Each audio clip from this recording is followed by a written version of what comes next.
Hello and welcome to another That Random Model,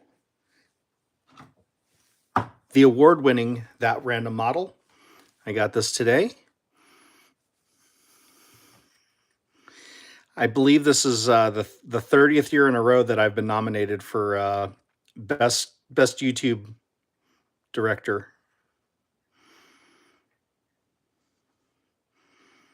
Anyway, today we are going to be talking about K cars, and not K cars in general, but this specific K car right here. This is the Daihatsu Copen Active Top, which is a fully retractable electric. Cars in Japan are a very interesting class in the world. Intentionally, they are a class that is very small, not only in dimensions, but also the engine size. This, for instance, had a 660cc engine. That's the size of a scooter.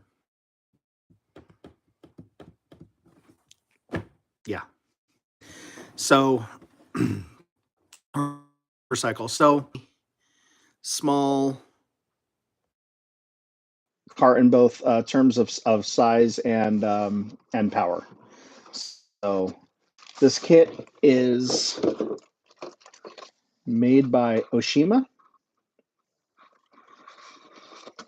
This is their The Best Car GT 88. Their Best Car GT is a class of kits that they have. Usually has things like the Subaru Legacy Wagon, other Subaru styles cars in it. I think they have some SUVs in the class as well. So when they say the best GT car, they're not exactly talking about Gran Turismo or Grand Touring cars. We're looking at the instructions right now.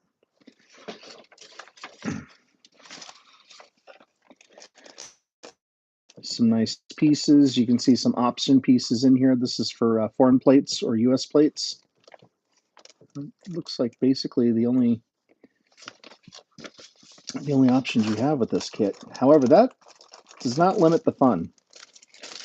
So starting with this piece, I'm going to open up.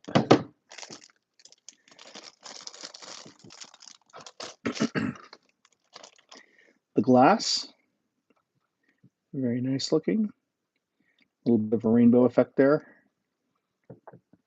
I don't know if that's from the material that they use or maybe a cleansing process, mold release agent or something. Looks like a clear glass to go over the instrument cluster. That's a nice touch. Otherwise, if you don't have something like this, most kits don't. What you can do is you can take a little piece of clear coat, gloss clear coat paint, and you can take a little paintbrush and you can dab it into the clear coat. You can just dab it right over either the individual dials or paint it across the whole entire cluster to either simulate glass that goes over the whole entire cluster, like most modern cars, or excuse me, or some older cars had individual gauges that would have glass on them. Some even had they would taper toward the driver to give you a magnified effect. So you have headlight covers, taillight covers. You're going to want to paint those the respective red or yellow or amber, yellow, amber, or orange. Excuse me. Now, normally I will throw most bags away, but it is always good to protect glass pieces from scratching, smearing, stuff like that. You might even do that. Maybe put them in a Ziploc bag. You got your suspension pieces, your muffler, very tiny on this car. This car will almost seem like almost like a 1/32 scale car in comparison with other cars in the scale because of its diminutive proportions. Here's the grill, as you can see.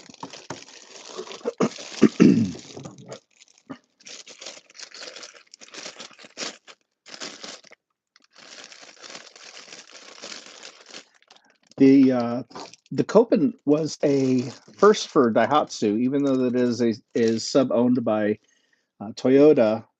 Daihatsu does specialize in smaller compact cars. They were sold in the United States from the late '80s to the mid 1990s, and had a horrible reputation here. The first few cars that they brought into the United States had a very poor quality and poor just about everything, and very few people did not like it in comparison with other cars of its same class.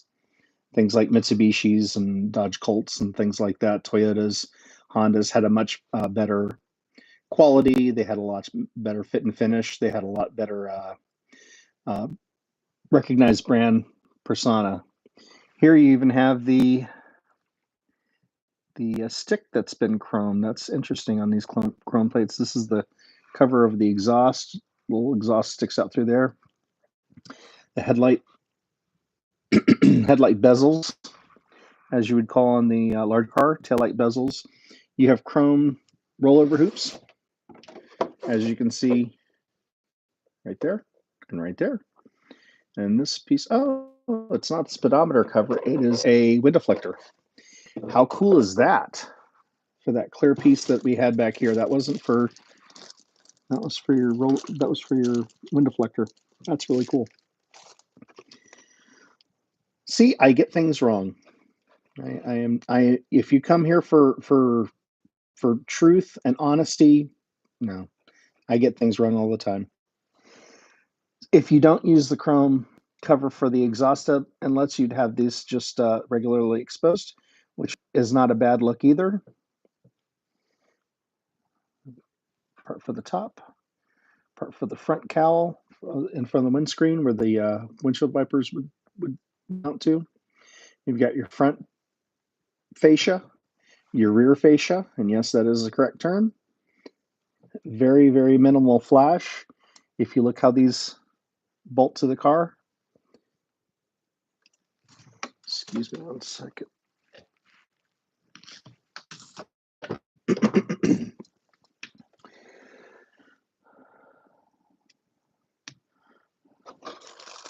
The next thing we're going to look at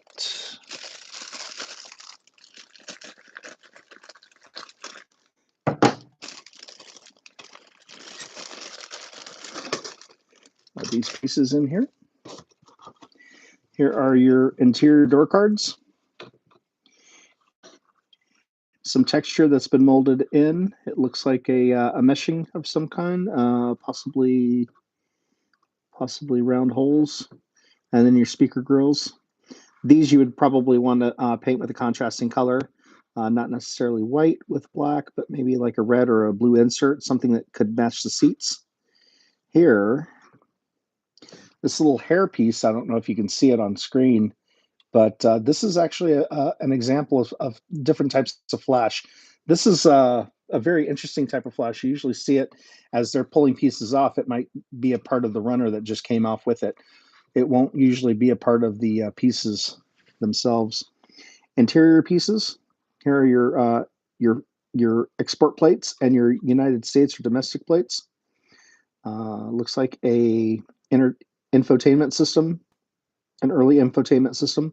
This car was produced from 2002 to 2012, so it probably didn't have an infotainment system, but it might have had a type of radio or even a dedicated navigation system to this. Your HVAC controls, your cover for the roof retracts. You'd put it over this piece. Your other interior bits. Aoshima has a good record of quality. Here is a right-hand drive instrument cluster. For the first 4 years of production, Daihatsu did not export the Copen to left-hand drive markets. So you will have right-hand drive on most of your kits. This is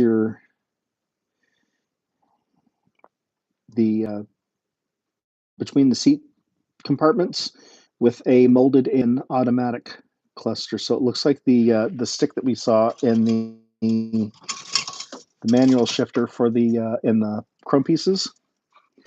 It looks like it would go over that, and you would basically cover this with the chrome, the optional chrome shifter.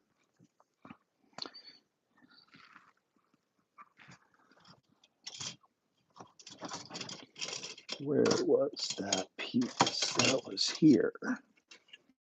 So it looks like your navigation system would go in this blank slot right here. But here, there's your HVAC system. So the other panel we had was a rail. So this would have a CD port and then your LCD displays and stuff like that. So that's an option between those two units. These are not an HVAC controls. Molded rubber tires, very thin.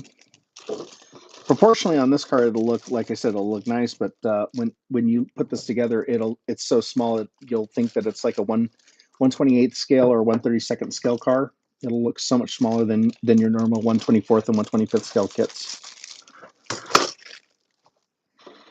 Ah, look at that. Some molded and clear red taillights. So I'm gonna have to look at this and see what these other glass pieces are. Here's your steering. There's your sport bucket seats. And the underside of your car, the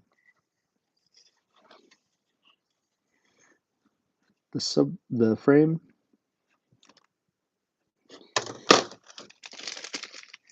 And then your Daihatsu. Again, Daihatsu is a sub-company of Toyota. And now in Japan and other parts of the world, Daihatsu is actually a very respected name as far as quality and good styles cars go. So here is your car that is clearly styled off of an Audi TT convertible. There's no hardtop version of this. At least the 2002 to 2012 version, there was no hardtop version of this. So you only had the convertible. And this definitely was not. This definitely was styled after the Audi TT. And they also took inspiration from the Nissan Figaro, another K car that was not sold in many parts of the world. You can import them now. You can't import these yet. You got to wait another 3 years to import these legally in the United States. But when they do, you're going to see a lot of these start popping up on our shores. Your molded in third brake light. For protection during the mold process and also shipping, they have this sprue molded to the top. It protects it against damage right here. It's a very good touch for a lot of these convertible cars. And last but not least, boy, oh boy, I think the three things I like looking at a new car kit is the body and the instructions and the decals. So here are some floor mats that are molded in. You've got this nice little checker pattern with silver and black. You've got your advertiser plates right there, as well as your emblems and your instruments. Some other small pieces here. There's your nav screen right there, displayed on. If you leave it as is on here, on the sprue, not on the sprue, but if you don't paint this, for instance, let's say you leave a lot of the interior plastic pieces unpainted, it's going to look fine. But what you would want to do is, if you're not going to use the decal to make it look like it's turned on, because if you have a car sitting on the side, it's very unlikely that just the navigation and the instruments are going to be on. So if you leave it displayed looking like it's just parked on the side of the road, which tangent, this is a curbside kit, you're not going to see the engine. It's going to be basically parked on the side of the road. If you have your navigation screen, and again, you take that little clear piece of paint and you gloss paint and you just put it over where the screen would be, it'll look like there's a screen there. It's little details like that that'll really make a lot of your details pop in your kits. And then if you want to paint contrasting pieces like the seats, the interior door cards, maybe other bits of your trim, that's definitely something that's going to look good. Your steering wheel, things like that will also make the details pop. I do some research, of course, before you go into this. This is displayed green with a black interior, but you're going to have different types of interiors. You're probably going to have a gray or a beige. You could also have maybe not a red interior, but maybe red seats, sport seats on different types of trim. There was a ZZ trim on this, for instance. But definitely do some research before you start putting a car like this together. No matter how simple it is, you're going to want to make it your own. You don't want to go to the local hobby meet and find out that 27 of your friends also built the same one. They're all in green and they're all in black interiors. It gets messy. Anyway, so that's the kit. It looks like a good build. I've actually been working on this kit for some time. I've got another one that I have a part somewhere, and I am customizing the bejeebers out of it because this body inspired me of a different shape, not the Audi TT, but something a little different. Think Porsche. And that's all I'm going to say. Think Porsche. Again, this K class size is a tax formula they use in Japan to avoid paying high taxes. It is something that the government allows people to have somewhat fun cars at more reasonable prices, because there's not a lot of space in Japan for new cars, and they'll cycle through cars very quickly. So it's important for them to have an incentive to go with a smaller vehicle. But some of these K cars, you can actually fit 5 or 6 people inside. Not this one specifically. This is a 2-seater. But a lot of these K cars, if you ever seen the Scion BB or XB, in Japan, that was a Toyota BB. It isn't a K car, but it's on the maxi side of a K car. But if you look at that car, you see how much interior space they've been able to maximize with such a small footprint. So even though you don't have an SUV from an XB, you do have something that has a lot of interior room for 4 adults, possibly 5 in a pinch, and still have some interior room for maybe getting some groceries or something, or just having fun tooling around. So the idea of the K cars is to have a little bit of independence, a little bit of freedom, but at a way that isn't too big much on the other world. Anyway, that is your Aoshima Copen Active Top 1/24 scale. That is your unboxing and review.